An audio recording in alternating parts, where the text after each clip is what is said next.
Rah.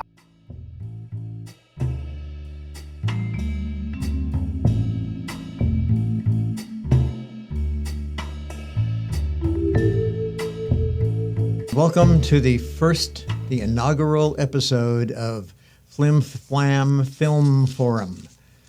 You could try saying that fast 10 times on your own later. I am Will Freeney, and this is my co-host, Anita Fernandez. Hello, and thank you for joining us. This is the very first show for Flim Flam Films. And hopefully I'll get the hang of saying it before we're finished with it. By the end of this juggernaut. Yeah. So as the title hopefully indicates, we're going to be reviewing films. And our opening film for this series is one that recently left theaters and is now streaming on Amazon Prime. And I know you're going to want to watch it if you haven't already after we're done reviewing it. And that is Sinners. Sinners is a film that was written and directed by Ryan Coogler, someone who is he's a very young director, rather new on the scene and yet not. He's not exactly an overnight success. He's worked at film for quite a long time. It's a vampire movie, but it's unlike other vampire movies in a number of ways, and it has a specific cast of characters that have their own attributes. Griots are kind of a shamanic component of the environment, and they were considered part of Yoruba culture, which was migrated involuntarily to the United States, this continent and hemisphere, due to slavery. But it comes from the Yoruba people, and one of the primary characters, Annie, would, I think, qualify as a griot. And then there's a question of, or the aspect of haints, which were a common explanation of supernatural phenomena within the African American slave community of the 18th and 19th centuries. But Anita has researched the haint more thoroughly than I have. So, Haints, and this is from Google. In Southern folklore, a haint is a malevolent spirit or ghost, often believed to be restless and vengeful. The term is derived from the Gullah Geechee culture of South Carolina and Georgia coast, where it's associated with spirits that can harm or cosmic misfortune. It's sometimes used as an alternative spelling of haunt. In Southern folklore, the term haint is often used synonymously with ghost, but it can also imply a more specific type of restless, potentially malevolent spirit. While both terms refer to the spirit of a deceased person, haint may suggest a spirit trapped between worlds, possibly with unfinished business or a desire for revenge. Some traditions even differentiate haints from other types of ghosts, suggesting they were particularly tied to a specific place or situation. and in the case of Sinners, one of the characters analyzes their situation once they are beset by malevolent beings and says, "These ain't no haints. They're vampires." I believe that also was Annie's assessment, and an accurate one. There's no individual grudge being exercised here. It's plain old bloody zombie bloodlust. But it's initiated with just one character initially, whose name is Remick. Well, Remick represents a character from Irish folklore and culture, and he's kind of his grudge is specific, and it's the subjugation and oppression of actual Irish, ancient Irish folklore and culture, by the Christian church and the English in particular. And Remick, maybe incidentally, coincidentally, or intentionally, reminded me also of Renfield, who is the assistant to Dracula in Bram Stoker's version, anyway, and also to Merrick, who is a female vampire in one of the Anne Rice Vampire Chronicles. But this Remick starts out all by himself, knocking on some of the local folks' doors and making them part of his band, which grows substantially by the end of the movie, whether they are a threatening horde outside the barn/juke joint where the friendly characters of the movie are trying to have a good time. Yeah, he's recruiting, as it were. Sinners was written and directed by Ryan Coogler. The cast stars Michael B. Jordan as Smoke and Stack. He plays twins. Miles Caton, who plays Sammy Moore. Delroy Lindo, who plays Delta Slim. Andreen Ward Hammond, who plays Ruthie. Omar Benson Miller, Cornbread. And Jamie Lawson as Pearline. Also, Haley Steinfeld as Mary, and she was awesome. She was great. Lee Jun Lee as Grace Chow, Yao as Bo Chow, Sam Malone as Terry, Jack O'Connell as Remick, and Buddy Guy as Old Sammy. And a little background on Ryan Coogler. He was, his film debut was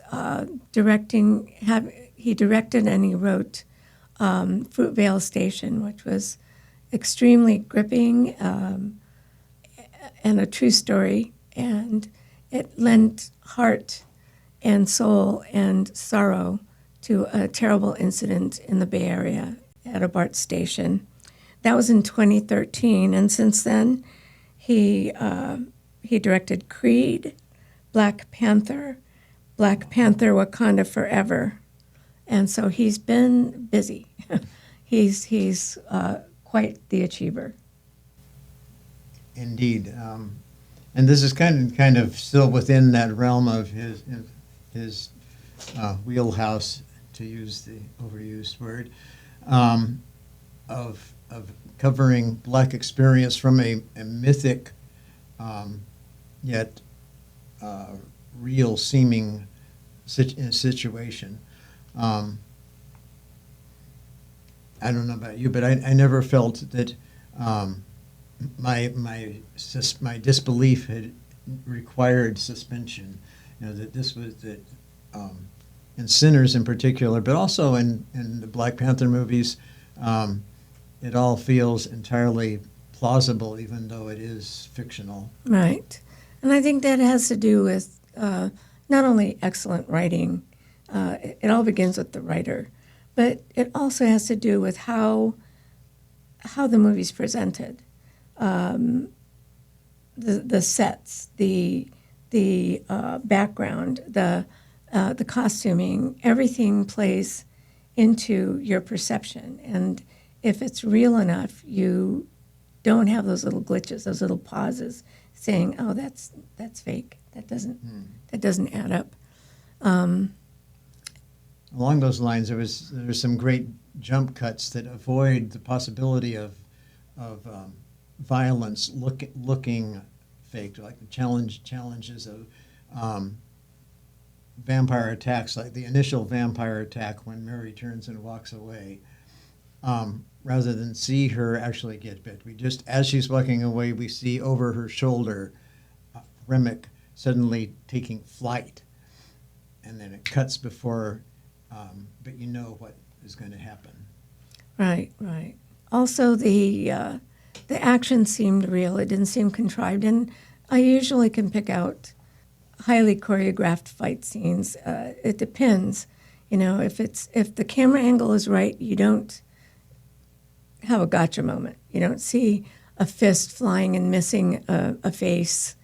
that sort of thing, and mark it in your mind and say, oh, well, that was part of the choreography. No, this seemed a lot more real. The characters were able to get down and dirty, as it were, and literally, and bloody. And bloody, yeah. So it seemed a lot more real.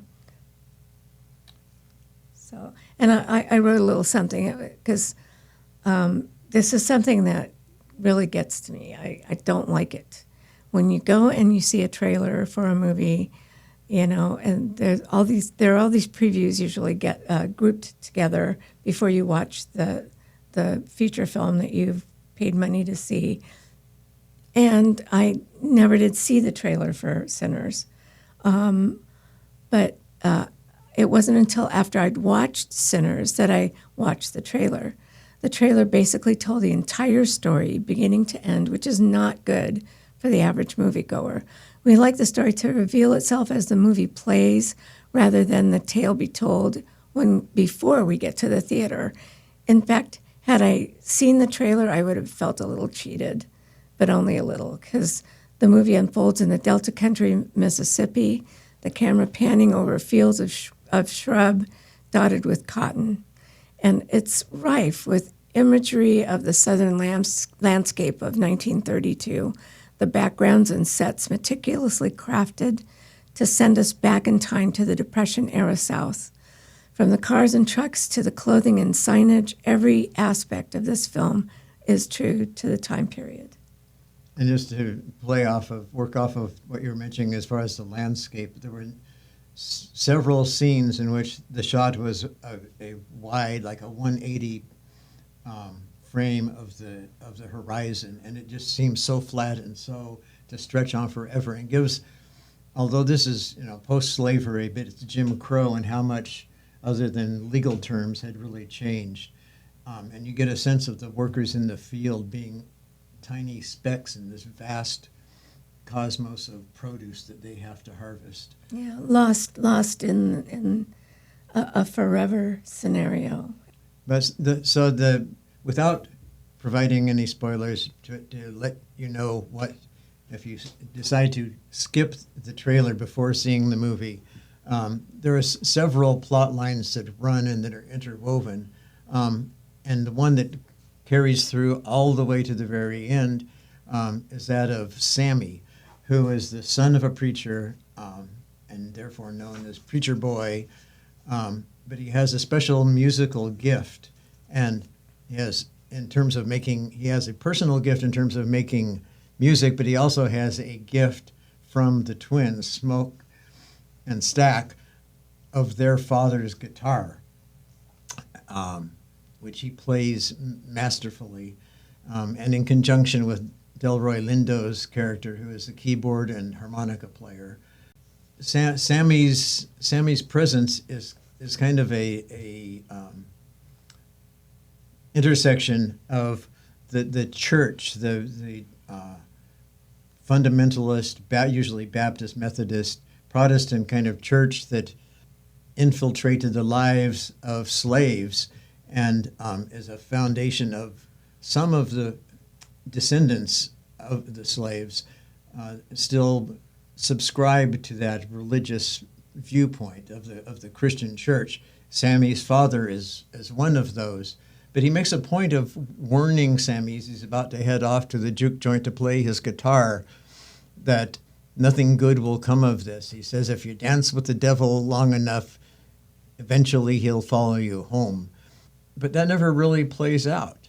And there are numerous references by other characters throughout the movie as to what really matters in their belief system prior to the imposition of Christianity upon them. And Annie is kind of the receptacle for that knowledge, the griot, who still understands the ways of the world outside of Christian black and white. Also, it points up what was said during the first scenes of the movie, that basically, and this is paraphrasing, basically someone who is gifted with music is the special one, is the one who can kind of cross over between the spirit world and the real world, the human world. So, I think in that respect, Preacher Boy was both blessed and cursed because he had to follow what he had, who he was, and deep down inside, that was a musician. And it was, he was born to sing the blues, to play the blues, and he was kind of touched by otherworldly talent. And so, it's, in a way, the devil did follow him home because he couldn't let go of his talent. He couldn't let go of who he really was, and the devil was always lurking in the background. And there's the fact that initially lied to him in repeated instances and in slightly varied formats as to the origin of his special guitar. Initially, they told him that they won it off of some apparently famous character who he says, oh, well, if it's his. But toward the end of the movie, and this is one small spoiler, they reveal that it was actually belonged to their father, Smokin' Stacks, who was an evil man by their own assessment and designation. And so that is, I guess, evil, the devil. You just add a D to the front, and you take this D off, and you got evil.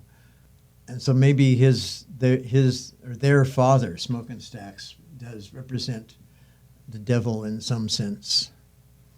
Yeah, and he was. It's revealed that he was really cruel to them too. So yeah, that's pretty good. I didn't think of it that way. I agree with that.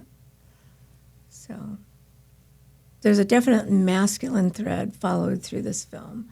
The lead is a man, and there are, both leads, I should say, are men, and so the story is told from a masculine point of view. However, women are given quite a bit of power in this movie.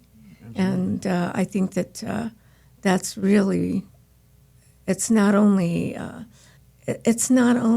remarkable because in these days and times, most action films are very testosterone heavy, and women are window dressing, but these women were fleshed out characters, and I really like that aspect.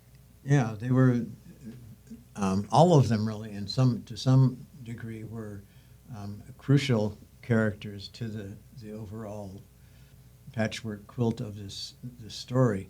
There's Grace, who is married to Bo, and they're the local retailers, but they're also cooperative associates with Smokin' Stack. Yeah, and Bo has a definite connection. It looks like a friendship connection. Maybe, that friends are brothers type of connection. Brothers in arms. Brothers in arms, yeah. With, was it Smoke or was it Stack? Or was it both?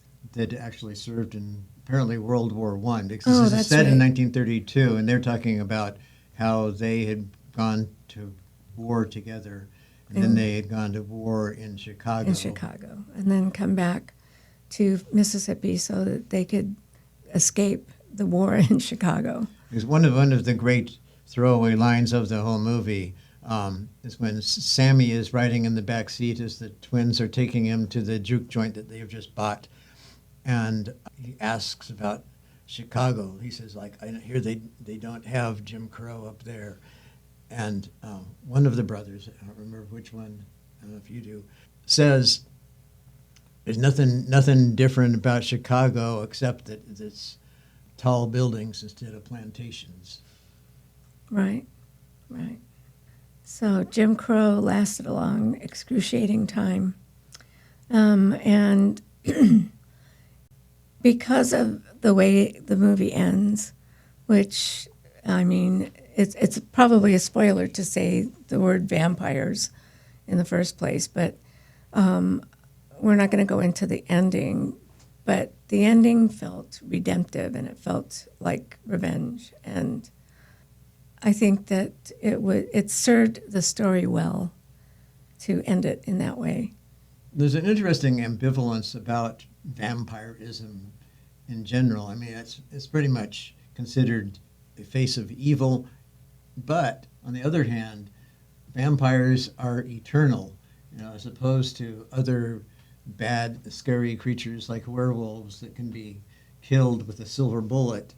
And although that silver bullet antidote kind of bleeds over into this story, but research provided the information that no, silver bullets don't really work with vampires. At least it may slow them down, may make them a little angry, but it's not going to kill them like it would a werewolf. The one certified antidote for vampires is a wood stake through the heart. And there was a lot of that. We'll just leave it at that. At one point, when we reached the denouement, there's a lot of wood stake flinging and shooting. But in the end, hardly anyone survives. I just said we're not going to say the end. On that bright note. I just said we were going to reveal the end. That's not the end. Okay. On the field of battle, because the movie doesn't end on the field of battle, it ends 60 years later. But on the field of battle, you get the impression that there was nobody that wasn't a vampire that was left alive. Yeah. But as far as Sammy and one of the brothers with whom he communicates towards the end of the film, they are both of agreement that day. This is also so very Aristotelian. The completion of, except for the 60 years later, which is the ending, was kind of like an epilogue. But other than that, all of the action takes place within one 24-hour period, one day and the subsequent night, and shit goes really sideways over the course of that night. But things were looking up, it was as bright and sunny as they could be for the twins at the beginning during the day. When they got everything in place, they were able to buy a barn to make a juke joint for their people to have a place to enjoy each other's company and music and dancing and food and all the good things that make for good fellowship. And they were able to buy that barn from a white man who, it turns out, is the Grand Wizard of the Ku Klux Klan, which is looking at him. It's not too much of a spoiler to reveal that, because as soon as you see him, he is like every stereotype of a white racist overlord from the Deep South. The straw hat, the collared shirt open at the neck, the fat face, and the superior attitude, even when he's being relatively cooperative. And even when he's bested at the end of that first scene, he's still kind of puts his hands in his pockets and whistles off, and just walks off like nothing has ever happened. So, yeah, he's pretty... And he tells the great lie. Typical. So what are the takeaways for you? Is there a singular theme, moral notion that you think is conveyed that Ryan Coogler specifically wanted to convey? Well, I have a weakness for period piece films. I love when a film is set properly and costumed, and the makeup is where it should be. It's all dialed in. I love that, because especially when I feel the director has taken pains to portray that time.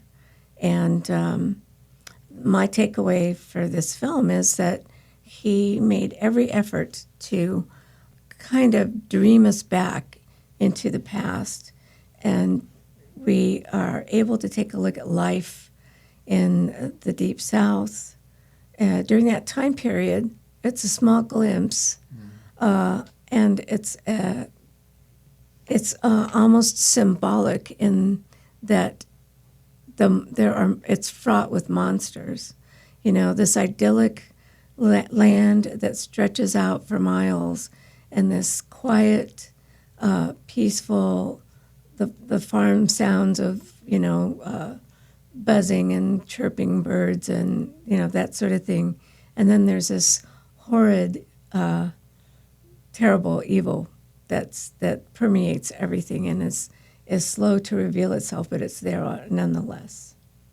That's kind of what I took away, symbolism, and but also going back, like I say, into the past. That was very impressive to me.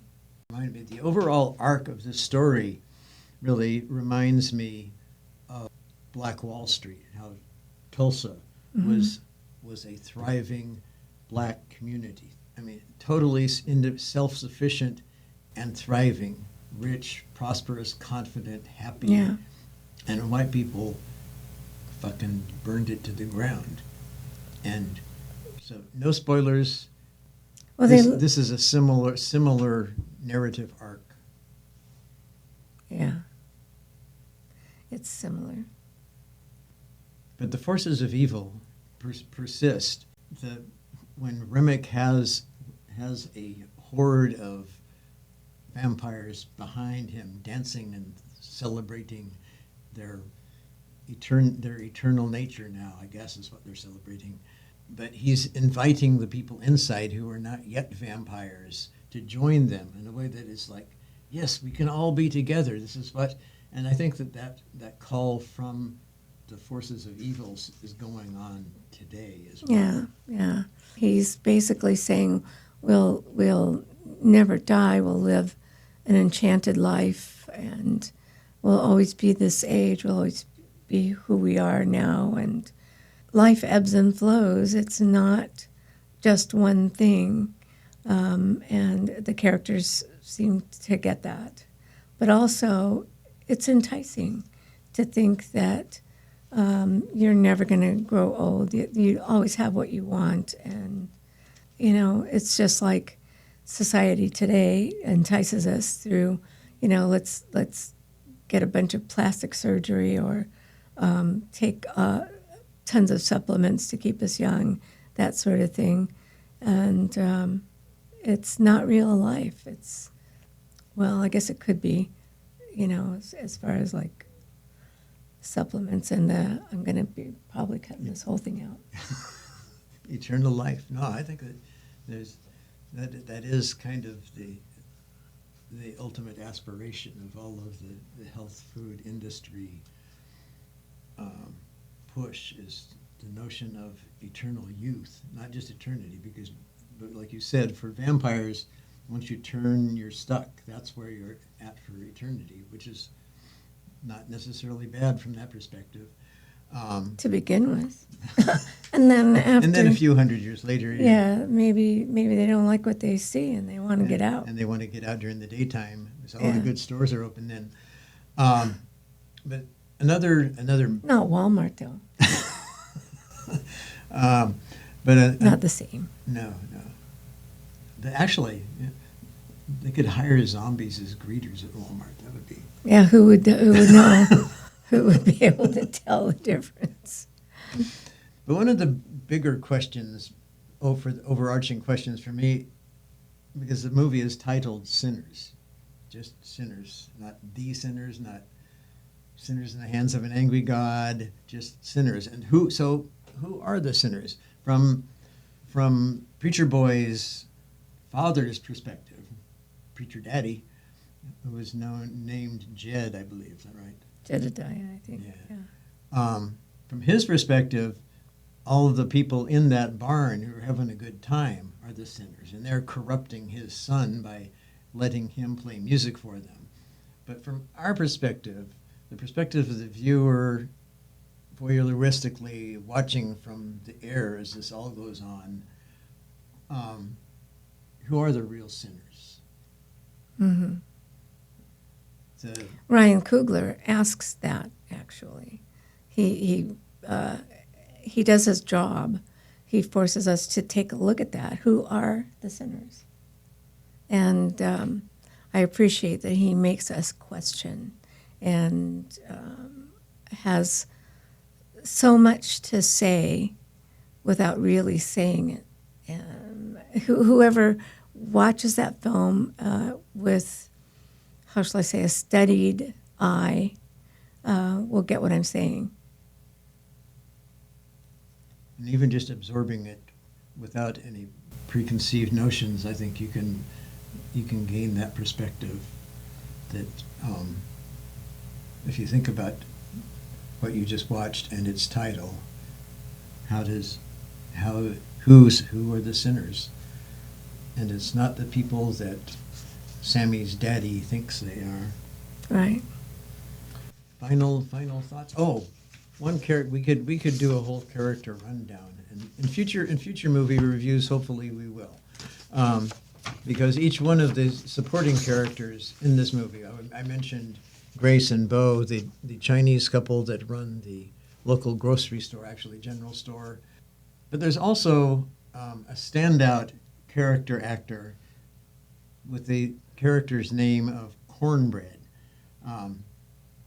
who is one of the early victims of the vampires, but is also a representative of the common folk. I mean, there are scenes in the barn where everybody's dancing and drinking and laughing and having a great time, and those are all peers and of Cornbread's and his wife, whose name was Therese. Therese, yes. yeah. And one of the shots early in the movie, when the twins snatch Cornbread out of the field go with them and be their doorman, we see Cornbread and Therese actually in the rows doing the work of harvesting. And it's a reasonable presumption that the vast majority of the people in the barn enjoying the juke party that night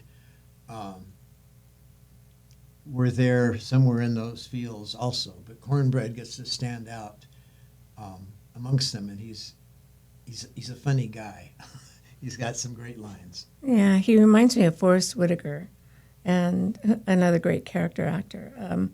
I really have great admiration for character actors. They prop up the leads and the romantic leads and add contrast and add depth to the story itself.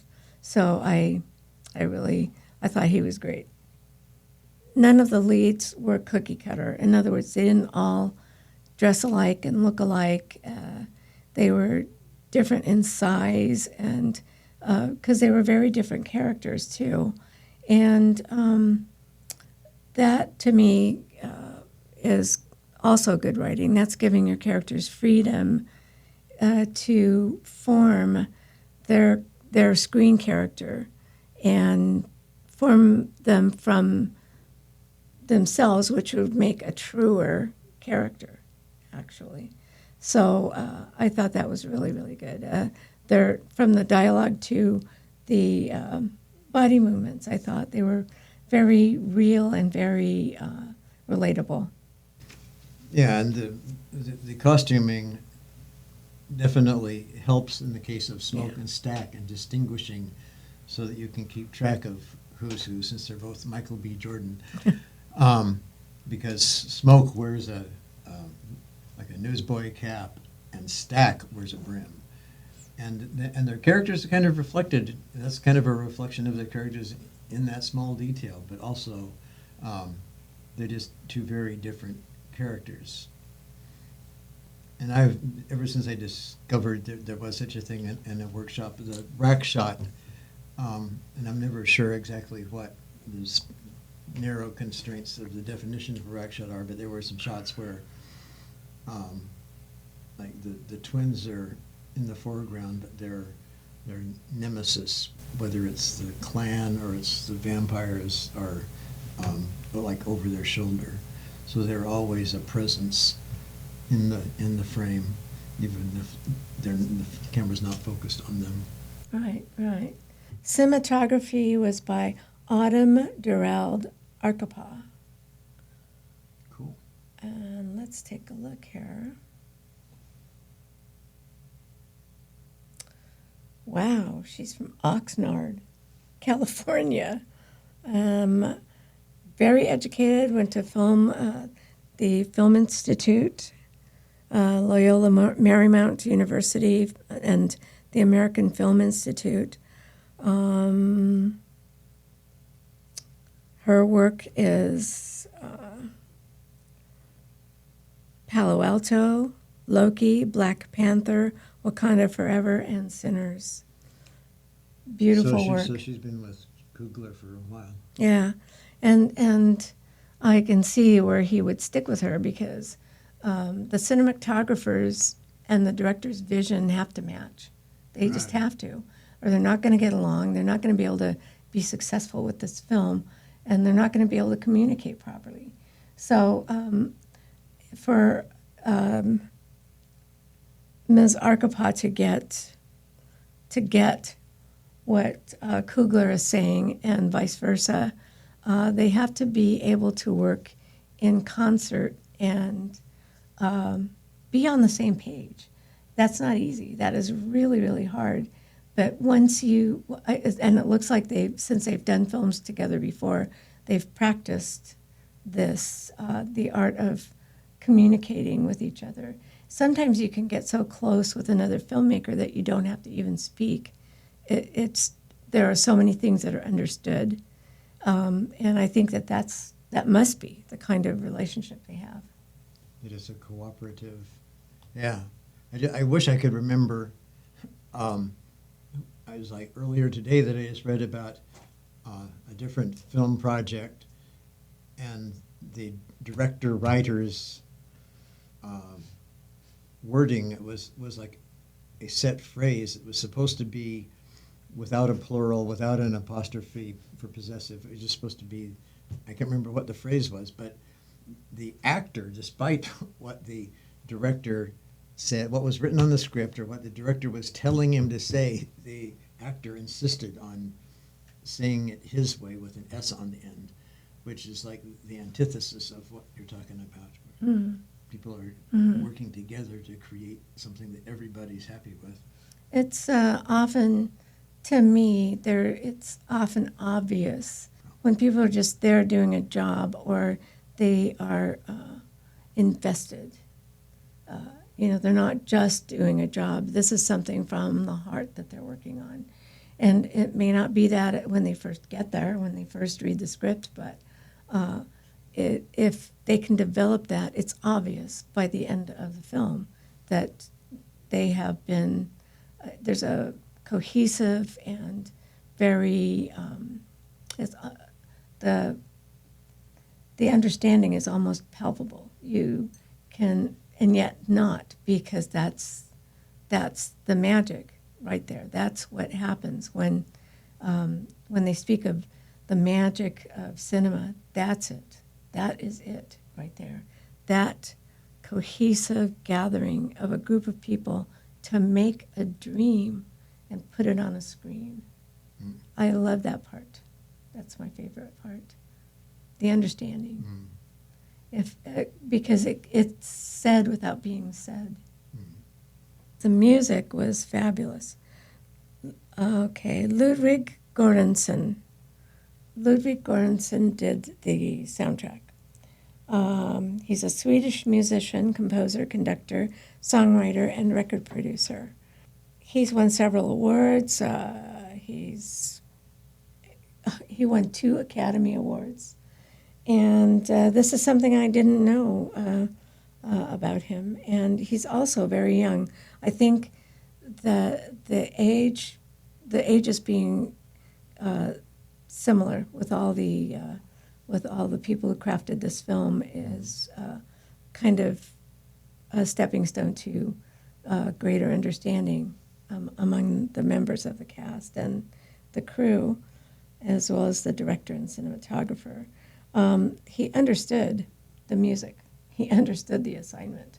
And the music wasn't too obtrusive. It was the proper background. It was also part of the period without resorting to old-fashioned implementation. In other words, it wasn't just a bunch of banjos and fiddles, you know.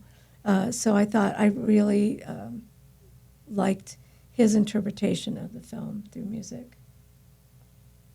Yeah, music definitely, obviously, Sammy being the golden boy of the guitar, with the guitar, and Delroy Lindo being the established veteran who, but for his alcohol, would probably have been in New York on Broadway or something, except for the fact that he was black and it was Jim Crow era.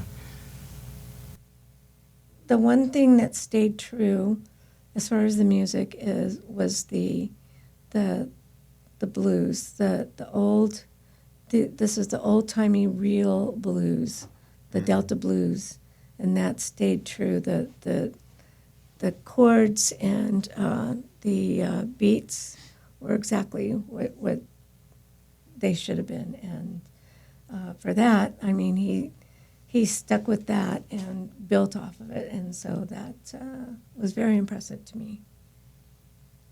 Yeah. And I found it an interesting commentary because it's just voices what you hear so much in the music verse of internet commenting on people's music. There's always the purists that say, "Oh, I liked it so much better before it went electric," and one of the twins says that to older Sammy at the very end of the movie. He's like, "I don't so much care for your electric stuff. I like the real music." Okay, now you're giving away the end. Well, you can edit that out if you think it really gives you the end. Yeah. It's not really our intent, but we're old and absent-minded, and if any spoilers are issued in the course of this podcast, we apologize in advance. Forget them between now and the time you actually watch the movie. Another from Wikipedia about the Ludwig Göransson.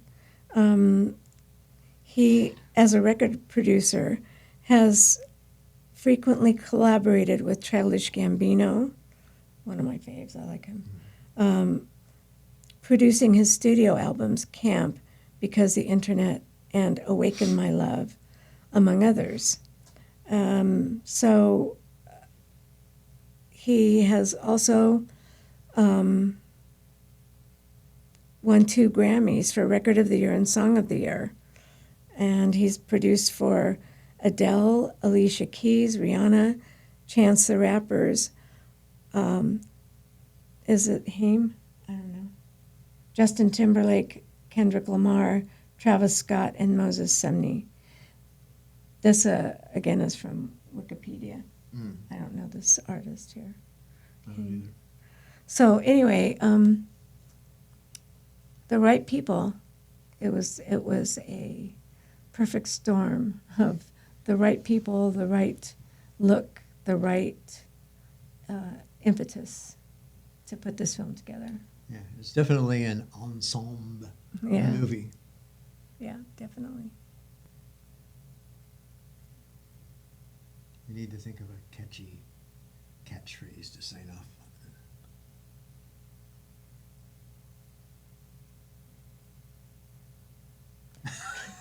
on. Keep Flim Flam on your mind.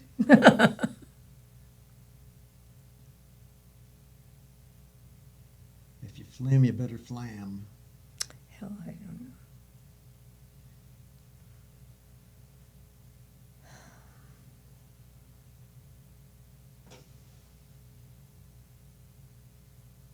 What? Finish reading your notes.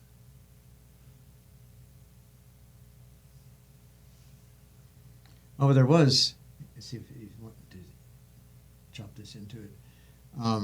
There's a stark contrast between, in terms of the sinners. What are the people in the church the sinners, or are the people in the barn the sinners, or is either of those explanations too simplistic. But there's a stark symbolic contrast. The church is tiny and white. And everyone is dressed in white. And it's silent. There is no music going on, Yeah. despite the traditional reputation of Southern black church music being the essence of Yeah. the black church experience. Yeah. There's no music. Everybody's just sitting stock still and quiet, and the camera doesn't look at any of them. It just follows Sammy in to where he reaches his father at the pulpit. A question that kind of goes along with your question. Is it a sin to offer up what God has blessed you with? Or is it a sin to ignore it, Or to deny it. to deny it? Hmm. The first time Sammy opens his mouth and begins to sing, it's like a magical experience. Right. And Stack is blown away, Yeah. He's just jaw amazed. dropped. Yes. And he starts laughing and screaming, we're going to make a lot of money, you know.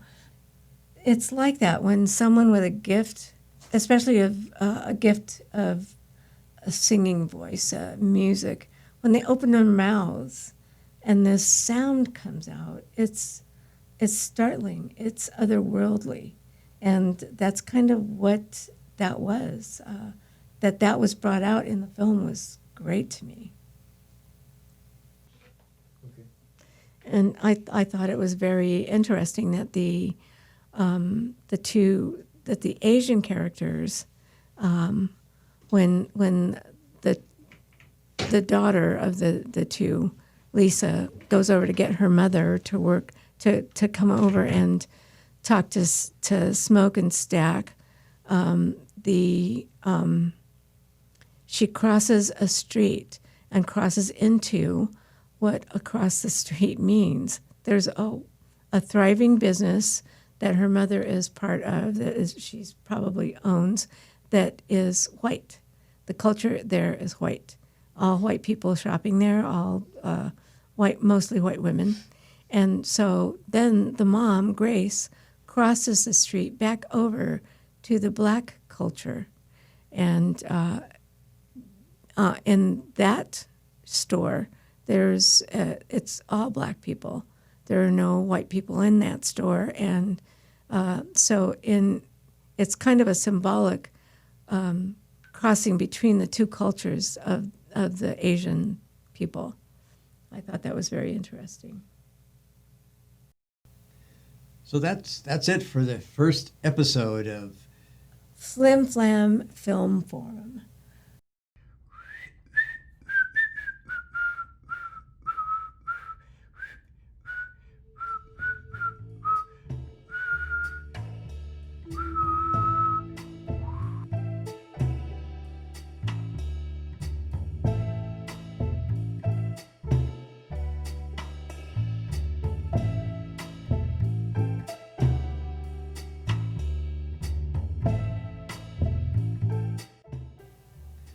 So that's it for the first episode of. Now we should do this like switch off. I'll say Flim, you say. No. No, I say you film say and you say forum. Flim. Flam. Snopes. Snot. Film.